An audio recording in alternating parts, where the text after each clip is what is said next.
Well, the Bulls ended 2021 in style. What a day it was, and what a year it was for the markets. Fourth consecutive year of an up move. The Nifty ended up over 20%, and the Bulls decided that no, we're not going to end the year without a big party. Hello and welcome to Taking Stock. This is the last Taking Stock of the calendar year, a year that has been a roller coaster ride on the health front, but on the wealth front, things have been pretty good. Joining me is my co-anchor Reema Tendulkar. Reema, hi. Absolutely. What a year it's been, right? Healthy gains all around the frontline indices. The Nifty gained close to about 25%. The Sensex ended with 22% despite all those fears around COVID-19. To decode the trading action on Dalal Street today, we will be joined by Mihir Vora, Director and CIO at Max Life Insurance. Also, to get a better understanding of the market technicals for the next few weeks, we will be joined by Jay Bala of Cash the Chaos. We also bring you market opinion from the likes of Gautam Shah of Goldilocks Premium Research, Rahul Arora of Nirmal Bang Institutional Equities, and Harsha Upadhyay of Kotak Mutual Fund. But before all that, Sonia, as you said, right, last day of the calendar year, the Bulls decided to party. So after 2 days of sideways movement, on Friday, we saw big gains. Absolutely. And you know what? Not just the Bulls that have gone to party, Reema. I think apart from you and me, everyone has sort of, taken some time off and started their New Year celebrations. But yes, this time it is subdued given what's happening with the COVID situation.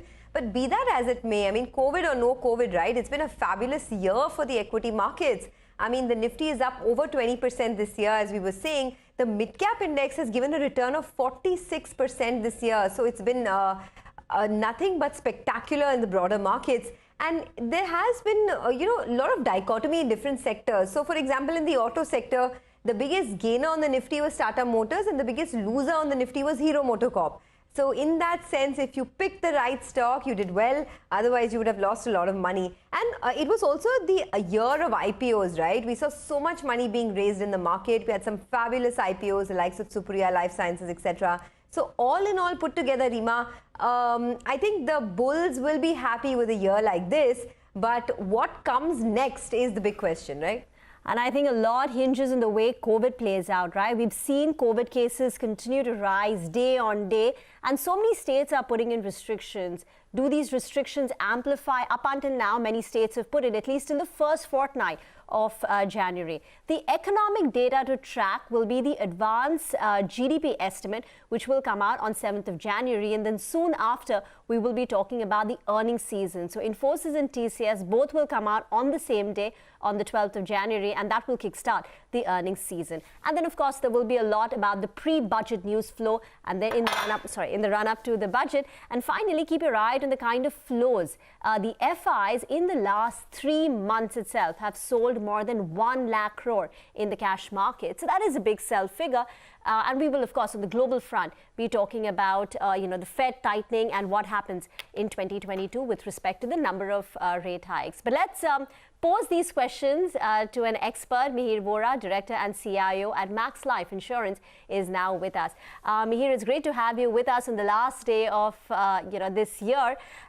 Do you think in FY22 there are going to be more headwinds for the equity market? Hi, good afternoon, Reema, and wish you and Sonia and all the viewers a very happy 22 in advance. Have a great time tonight.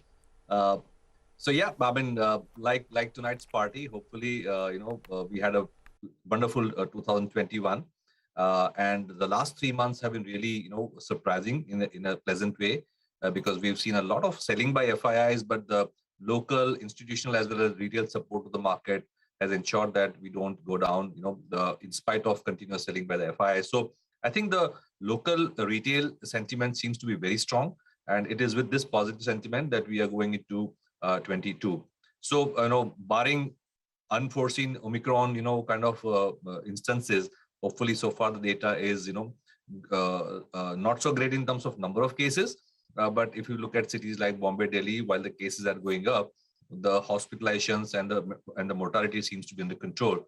So if touch wood this passes, with a spike, but not much strain on the hospital system, then we should go back to the opening trade, and we hope that the domestic economy now outperforms the rest of the world. So that's the theme that we are going in for in 2022.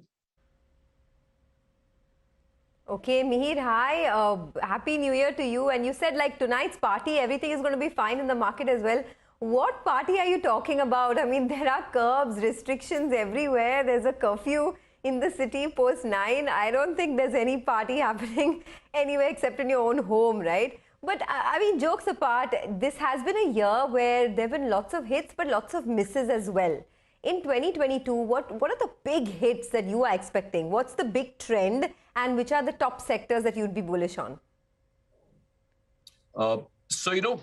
As we ended 2021, one little bit of surprise in a not so great way was the underperformance of the banking sector in the last few months. Now, I mean, considering that we were playing and we are playing for a domestic recovery with consumption coming back and private sector capex, real estate doing well, etc. One was expecting the banking sector should lead the way, which has underperformed. So my guess is that given the relative underperformance, the banking sector should kind of come back in 2022. But the broad theme, as I mentioned, is that we've had a great global run. US markets actually have done better than the Indian markets by a few percentage points this year, while Indian markets have done well. The US market has done even better. And that's simply because they did more fiscal stimulus, they did more monetary stimulus, liquidity, etc. But now that the Indian consumer is hopefully coming back, Indian private sector capex and infra spending, going great guns, and interest rates continue to remain sanguine, one will now expect the domestic demand-led sectors to drive that, and that includes consumer discretionary, banking, the building materials, real estate, infra, cap goods, with the PLI and capex happening. So the broad theme has to be now, the domestic cyclicals are performing. Otherwise, it's going to be difficult for the markets to give super returns unless the domestic capex and the domestic consumption, especially the discretionary theme like auto, etc., does well. So that's one bet that we would like to take this year. What about pharmaceutical, Mihir? If perhaps Omicron is the end of the pandemic and the beginning of an endemic, and as you said, that if we manage to get past these next few months without a lot of strain on the hospitals as well as on the diagnostic companies, then perhaps the situation will be a lot better. But from an equity market point of view, that doesn't spell great news for revenues coming in for the pharmaceutical sector. So where would you stand on pharma for FY22? So pharma, while tactically speaking, yes, one would expect action around Omicron, but we have seen in the last year, especially in 2021, that even in the Delta wave, while pharma did outperform, but it came back. So I think we'll have to look at it company by company.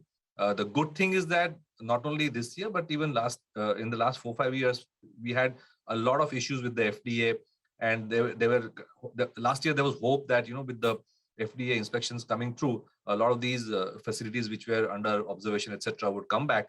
But I think the COVID wave delayed that. But now we are seeing that companies are launching new products. FDA approvals should come through. So to that extent, it should be business as usual. And given the last 4 to 5 years of underperformance and the China Plus One initiative that a lot of companies want to do, I would bet on the API companies and even the generic companies.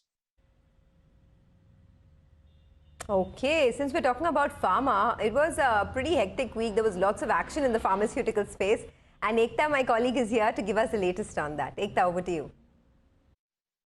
Well, yes, it is an outperformance for the Nifty